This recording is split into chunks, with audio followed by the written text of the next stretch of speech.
do you believe that the Chelsea Public Schools were at a point where something had to be done? That's an interesting question. The whole city was at a point where things were declining. Declining. That's the word that defined the city of Chelsea, Massachusetts in the decade of the 1980s.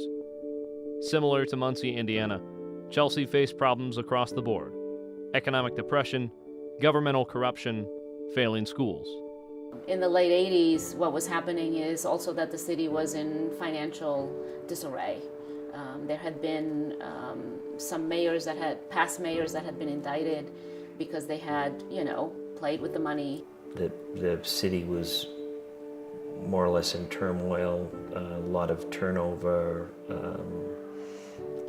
long-time families were moving out, and the rental market became to dominate as opposed to homeowners living here. And so the schools were having financial difficulty.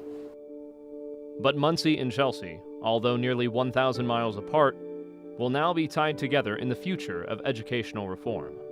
Within the Boston University Partnership, I think when I look back, one of the major benefits that they provided to us, they professionalized our teaching force. Starting in 1989, Boston University formally took control of Chelsea's public schools.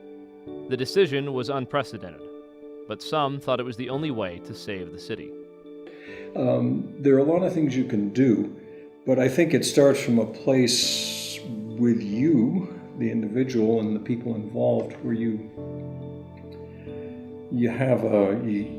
don't pretend that the parents know everything or are omniscient and that they haven't been defeated in their lives, but you start from a place that there's obviously some desire for you to do well for their children. The Boston University-Chelsea partnership lasted 19 years, ending in 2008. But the effects of educational reform can still be found. I would not be here today without Boston University. I was empowered as a female leader by Boston University.